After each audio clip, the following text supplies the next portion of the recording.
que eu propus é desemprego e recolocação profissional no contexto de pandemia no Brasil.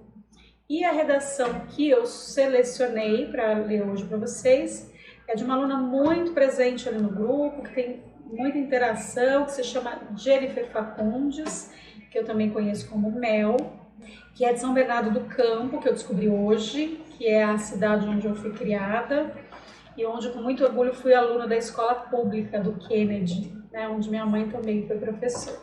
Então, Jennifer, segura aí um pouquinho que a gente vai corrigir o seu texto, tá? Eu já aproveito para falar que esse alinhamento de margem, gente, ele é muito necessário no texto manuscrito, tá?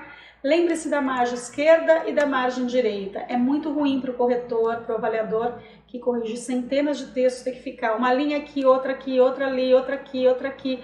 O olho fica fazendo esse movimento. A linha à esquerda, a linha direita, a linha esquerda, isso é obrigatório. E sem falar no recuo de parágrafo, que é esse espaçamento que também continua valendo, tá? Então, na verdade, aqui a Jennifer colocou a frase temática, acredito que só para pontuar. Lá no grupo já falei sobre título, acho que a gente pode voltar num outro momento e falar sobre isso, tá? Então vamos lá. O filme A Procura da Felicidade, baseado em fatos, narra a história de um pai que enfrenta os desafios por não conseguir prover com as suas necessidades básicas e a do seu filho, devido à falta de oportunidade no mercado de trabalho. Interessantíssima a sua referência e foi por isso que eu escolhi. Mel, chamo de Mel, tá? O filme A Procura de Felicidade é muito conhecido, já passou aí na sessão da tarde, inúmeras vezes em outras sessões, se bem que eu acho que vocês não são da época da televisão. Quem não viu deve ver, é um filme muito tocante. Eu não gosto de ver esse filme, porque toda vez que eu vejo esse filme eu choro muito, né? Mas é um filme que discute muito forte essa questão do desemprego. Foi uma ótima escolha mesmo, né?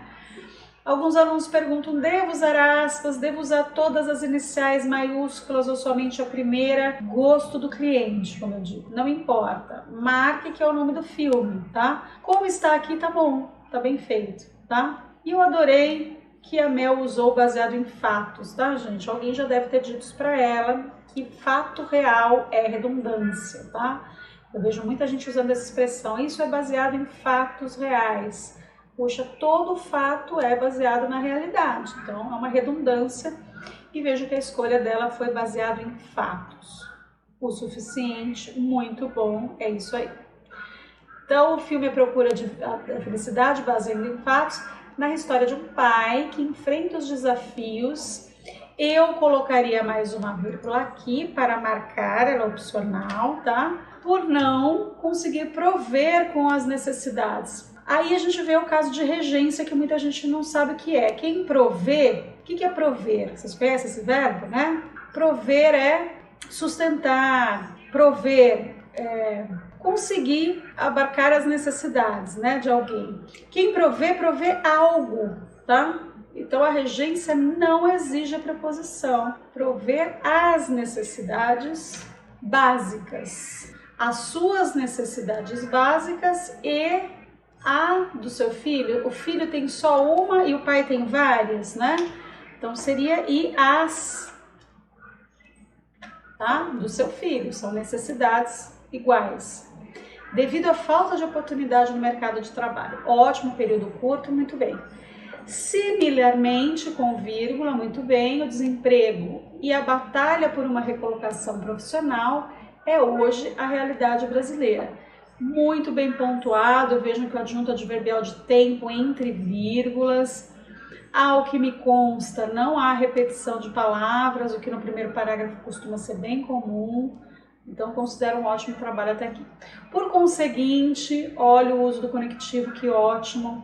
Convém analisarmos, aqui eu faço uma observação, não é proibido no Enem, não desconta ponto, mas eu descontaria como professora e desconto dos meus alunos o uso de primeira pessoa do plural em textos dissertativos ou argumentativos. Porque se primeira do singular é proibida, eu penso que a gente, quando usa a primeira do plural, está se colocando também no texto. Ok, professor, então como fazer? Sujeito neutro, eu posso fazer assim, ó. convém analisar-se as causas, aqui só, né? Porque a gente também pode usar uma terceira pessoa, né? Quando eu digo ele ou ela, mas aqui convém analisar-se as causas. Eu usaria o sujeito neutro, mas volto a dizer que para o Enem, ok, usar a primeira do plural, tá? Vamos treinar para não usar, eu acho que funciona melhor. As causas e as consequências relacionados, porque causa, não. As causas e as consequências são relacionadas, regência nominal, a esse fenômeno na nossa sociedade, tá? Nossa também, tá? Nossa, primeira do plural, eu evitaria, ok? A sociedade, ponto. Inicialmente, vírgula, muito bom uso do conectivo e da pontuação. Podemos entender a pandemia mundial causada pelo novo coronavírus como um agravante à taxa de desemprego no Brasil. Haja vista em um período de 5 meses, houve alta de 33,1% no número de pessoas não assalariadas, como divulgado pelo Instituto Brasileiro de Geografia e Estatística, IBGE. É de salientar o poder aquisitivo diminuiu consideravelmente, por certo. Isso trouxe desafios financeiros e psicológicos à população. Vocês vejam, quando eu faço uma pausa na leitura, tem alguma coisa estranha ali, né? Porque o meu hábito de fazer leituras rápidas e muitas por dia, quando trava é porque quando o texto flui eu não paro é porque tá ok, tá? Normalmente, né? Então, pode-se entender, eu escreveria, a pandemia mundial causada pelo novo coronavírus. Eu tenho estudado muito essa questão de coronavírus com maiúscula ou minúscula, tá, gente? O jornalismo tem usado maiúscula, tá? Como nome de um vírus que ninguém sabe o que é, mas que tem um nome, tá? Mas há controversa nesse sentido. É uma ideia controversa. E eu usaria então maiúscula, tá? Como um agravante à taxa, né? Como que eu sei? Agravante ao desenvolvimento, quer dizer que tem uma preposição escondida aqui, então falta a crase. A taxa de desemprego no Brasil, ok? Então veja aqui, há uma repetição distante, mas há uma repetição, né? Como substituir a palavra desemprego? Não sei, não olhei no dicionário de sinônimos, mas recomendo que você, aluno, faça isso, tá? Vou marcar.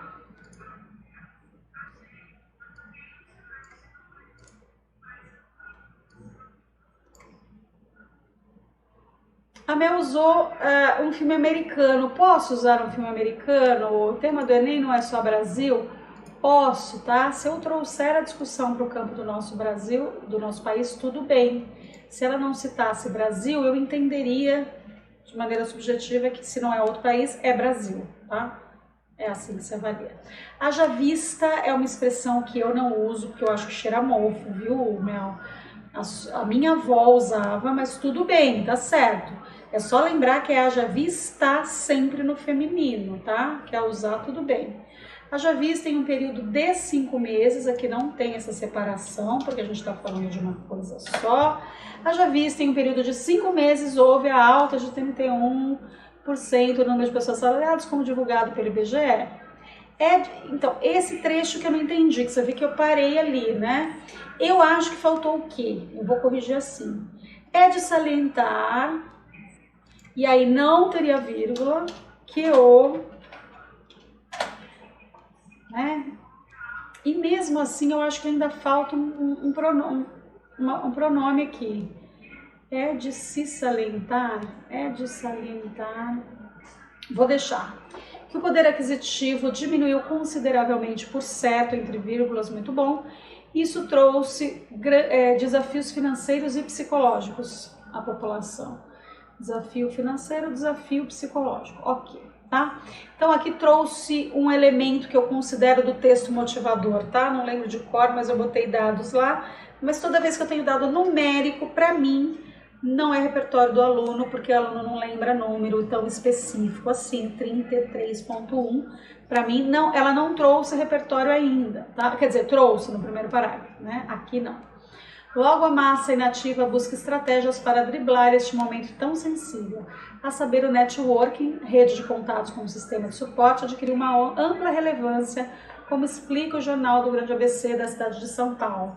Ademais, as plataformas digitais tornaram-se a ferramenta de maior uso para a reinclusão profissional, entretanto uma solução que não abrange a todos, o que intensifica a preocupação na classe proletária. Então vamos ver aqui, ela usou 3 períodos, ok? Eu estou achando de bater o olho esse parágrafo mais curtinho, né? Mas vamos ver como é que ela trabalha aqui. Logo, a massa inativa busca estratégias para driblar esse momento, tá? É uma aula só para isso também que eu preciso, mas vamos imaginar que eu já falei isso a semana passada, mas o esse está conectando a uma ideia, nada específico que já tenha sido tratado ou que ela tratará imediatamente, que seria o caso de usar o este aqui, tá? Então é o esse. Na maior parte dos casos em dissertação usamos esse, essa, isso e não este, esta, isto, tá? A saber, o networking, eu acho desnecessário explicar o que é networking, mas é uma escolha, não vou discutir. O fato de estar, entre aspas, é justificado por ser uma palavra estrangeira. O que eu faria aqui? Mas aí, gente, é estilo, tá? Logo a massa inativa para driblar esse momento, a saber, ampliar a rede de relacionamento, entre parênteses, networking. Eu tentaria usar uma palavra em português e, entre parênteses, explicaria que esse termo em inglês é o mais conhecido, tá? Mas é uma escolha do jeito que ela fez aqui também, não tá errado, não. Então, a saber, o networking adquiriu uma ampla relevância, como explica o jornal tal. Aí eu já acho, como eu vi o jornal da Grande ABC, eu já acho que ela trouxe a informação e acho, inclusive, que ela poderia decorar essa informação até a prova do Enem, se caísse lá, com sucesso, considerando aqui como repertório sociocultural, tá? Ademais, que é um conectivo de soma, de adição, as plataformas digitais tornaram-se a ferramenta de maior uso para a reinclusão profissional. Sempre que alguém escreve a palavra maior, eu fico pensando se não é mais, né? Maior uso, menor uso, ok, tá? Para reinclusão profissional, entretanto, uma solução que não abrange a todos. Mesma coisa. O que abrange algo ou abrange a algo? Abrange algo. Então, regência aqui também, tá? Que abrange todos. Eu acho que não é uma escolha eficiente, solução que não abrange todos, né? É uma solução que não é democrática, ou que não atinge todas as pessoas, né? Abranger eu acho que não seria a melhor palavra aqui. Mas tudo bem, gente, vocês estão aqui para testar, tá? Atingir, ou, enfim, incluir, acho que seria a palavra aqui, não incluir todos, né? O que intensifica a preocupação na classe proletariado. 1 período, 2 e 3, mas acho curtinho, eu ampliaria essa ideia. Relacionando com o desemprego, então eu diria assim, as plataformas tornaram a sua ferramenta uma solução que não abrange a todos, intensifica a preocupação na classe proletariada, especialmente para aqueles que perderam o seu emprego durante a pandemia, ou aqueles que já estavam procurando recolocação profissional e aí então tem menos expectativa de conseguir um novo emprego. Acho que falta trabalhar um pouquinho essa ideia, desenvolver mais aqui. Mas eu sou muito exigente, tá, gente? Em nenhum momento eu disse que o texto não está bom, o texto está ótimo. Portanto, medidas são necessárias para resolver o impasse. Ótimo. Retoma, resume em uma frase e vamos à proposta. O Ministério do Trabalho deve criar vagas no setor público por meio de um projeto de lei a ser entregue à Câmara dos Deputados. Nele, deve constar que o recrutamento será no modelo entrevista, obstruindo o processo seletivo via exame, o salário e a carga horária serão assegurados pela consolidação das leis do trabalho, a fim de focar na subjetividade de cada cidadão brasileiro, contemplando-os com cargos efetivos. Espera-se com essa medida que o desemprego e a necessidade de uma recolocação profissional seja uma mazela passada na história do Brasil. Se a Mel fosse candidata, eu já ia dizer qual é o seu número. Proposta linda, linda, tá? Vamos ver se ela tá completa agora. Então vamos lá. Ela já disse que medidas são necessárias, nada mais óbvio que o Ministério do Trabalho para relacionar desemprego, então está conectada a argumentação. Não adianta ter uma proposta linda, mas que não conecta, tá? Conectou. Então o Ministério deve criar vagas no setor público, tá? Então veja bem, pessoal, para quem me perguntou e pediu para eu esmiuçar a proposta de intervenção, veja aqui que tem uma ação, C1, ação. Na verdade, é sempre melhor a gente começar pelo agente, tá? O que é o agente numa proposta de intervenção? É quem vai fazer alguma coisa. No caso da Mel, quem vai fazer é o Ministério do Trabalho. Ação, veja como é simples a ação. Não precisa ficar inventando. Qual é a ação que ela criou aqui? Deve criar vagas no setor público. É essa ação, tá clara, tá objetiva. Só que aí ela vai dizer como isso vai ser feito. Que aí é que tá o problema e muita gente está esquecendo, tá? Porque ele continua descrevendo a ação e detalhando a ação, mas não fala em modo meio. Por isso que eu acho que uma estratégia boa é usar o gerúndio ou usar o por meio de, né? Ela poderia, ao invés de usar o por meio de, ela poderia dizer assim, ó, criar vagas no setor público, fazendo um projeto de lei que, isso também seria modo meio, tá? Mas ela resolveu marcar usando o por meio de, porque a ação a primeira ação é o que vai ser feito, tá? Aqui eu tenho que colocar, cadê? Né? Como está no final colado a pergunta, tem acento, né? Modo meio. O que é modo meio? É o como. Ok? Então, ela marcou o modo meio por meio de um projeto, que é para não ficar dúvida. Então, esse projeto de lei vai ser entregue à Câmara dos Deputados. E nesse projeto vai constar que o recrutamento será no modelo entrevista. Isso, gente, é o detalhamento. Ela detalhou o modo meio aqui. Por quê? Porque ela descreve, ela detalha. Por isso que eu falo que quem faz 2 ações, 3 agentes, 4 ações, não consegue detalhar, porque fica ali preocupado com um monte de ação. É uma ação, tá? Detalhamento, obstruindo, veja que o gerúndio ajuda, o processo seletivo via exame, o salário arrecadado serão assegurados pela consolidação das leis de trabalho, a fim de focar aqui sem essa vírgula, e cuidado com essa palavra focar que tá na moda, tá, gente? Também não é uma questão consolidada entre teóricos, mas para mim o verbo é enfocar, tá? Enfocar. Focar é coloquial demais. Foca no estudo, foca nisso, foca naquilo. Enfocar é mais formal, tá? Que mais? Contemplando-os com cargos efetivos. E aí ela vem com o que eu chamo de golpe de misericórdia, para falar cheguei e arrasei. Efeito. Espera-se com essa medida que o desemprego e a necessidade de uma recolocação profissional seja uma mazela passada na história brasileira. Que show! Lindo esse efeito, né? Detalhamento é esmiuçar um dos elementos. Normalmente o candidato que pontua 200, ele detalha o efeito, tá? Que ela faz aqui também, ela detalha os dois. Mas o efeito é, fazendo isso, qual a transformação? O que será transformado com essa proposta que você está lançando aí? Não é difícil, gente. E garante 200 pontos. Usando a tabelinha de conectivos que eu dei para você, mais 200, não tem como dar errado, tá? Obviamente que intraparágrafos também é importante. Mas vamos lá, né? Ao que vocês tanto gostam e que eu não faço lá no grupo, que são as notas, tá? Eu só não somo, tá, pessoal? Que aí também já é pedir demais com o professor de português.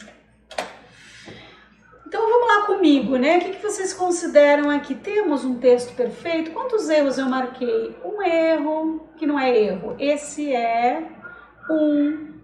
Aqui faltou uma palavra 2. Aqui é controverso.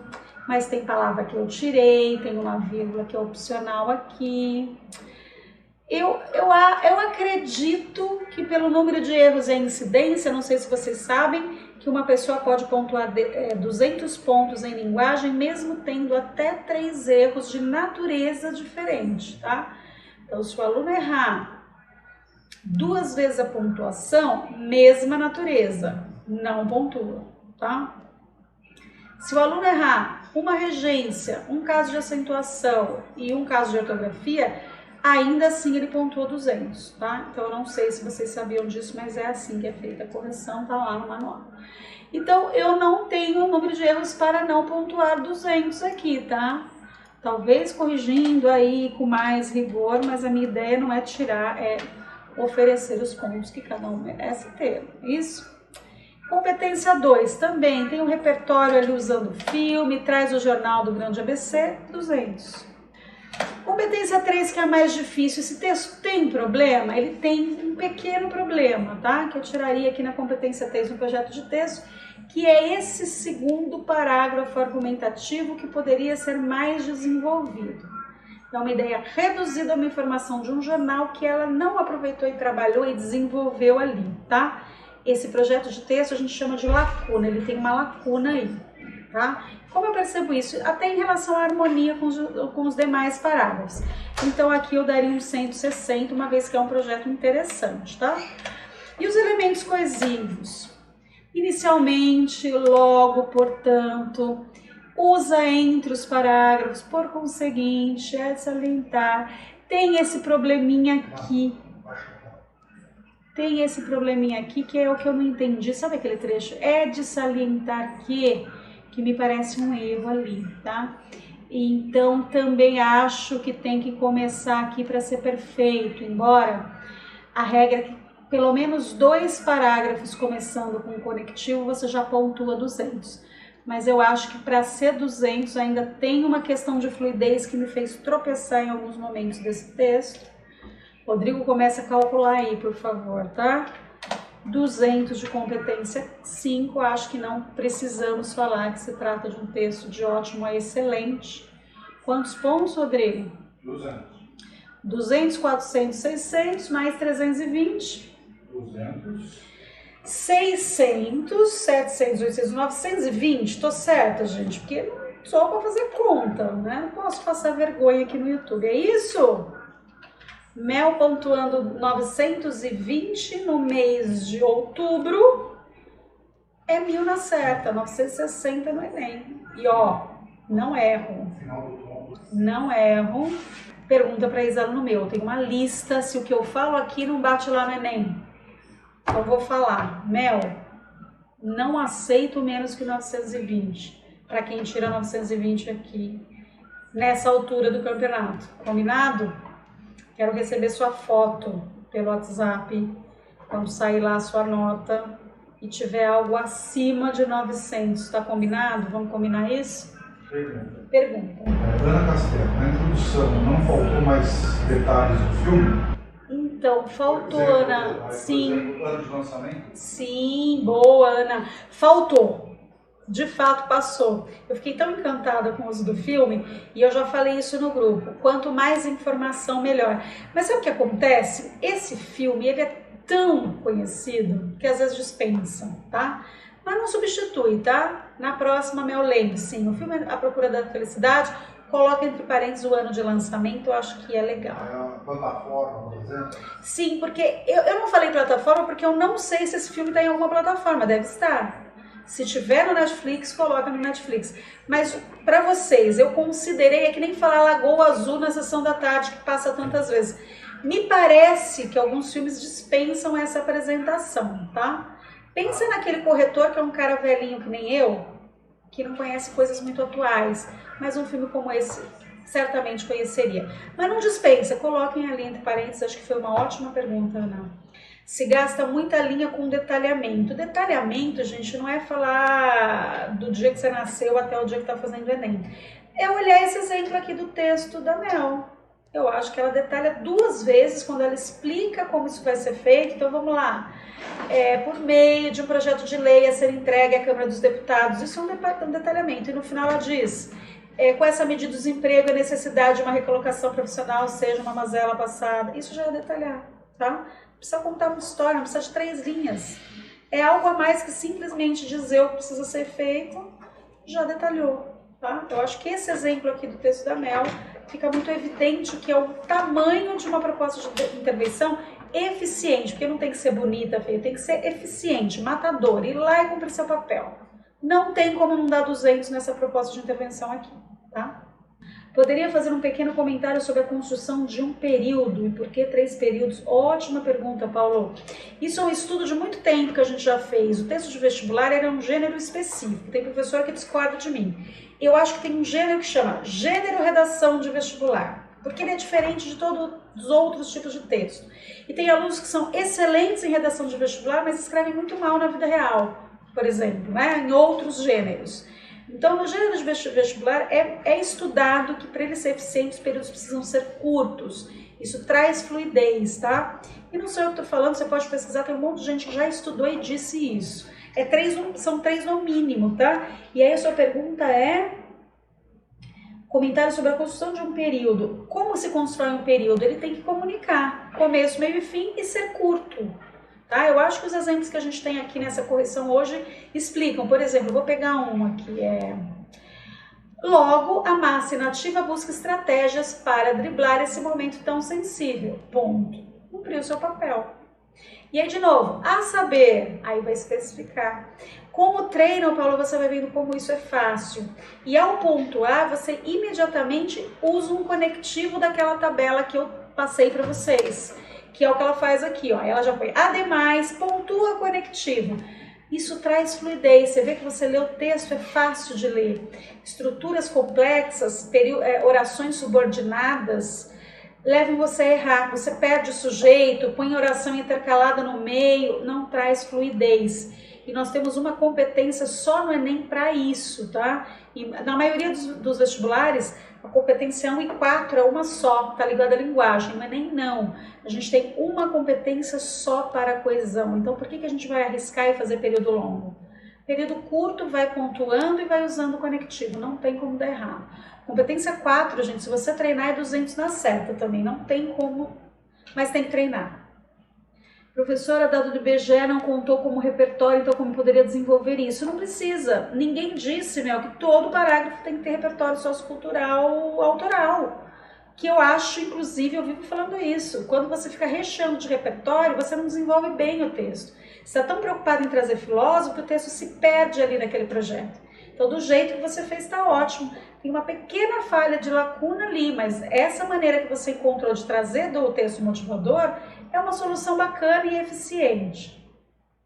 E sobre falar os argumentos na introdução não é necessário, eu não acho uma boa estratégia, né? Eu também acho que é uma escolha, tá? Eu acho que você pode puxar o primeiro argumento ou dar uma ideia. Existem estratégias de introdução, tá, pessoal? Aqui tem tanta coisa para eu falar para vocês. Eu tenho um módulo do meu curso que fala só sobre tipos de introdução. E um deles é quando você faz um projeto de texto, que também vou ensinar como faz, você na sua cabeça, antes de começar o rascunho, você coloca, a minha tese vai ser essa, o meu primeiro argumento é esse, o meu segundo é esse, e minha proposta é essa. Escreve tudo em frases, em tópicos. Aí você sintetiza essas 3 frases e isso vira a sua tese. É uma estratégia muito eficiente, tá, pessoal, que eu vou ensinar você a fazer. Eu acho que é isso então, minha gente. Acho que podemos encerrar.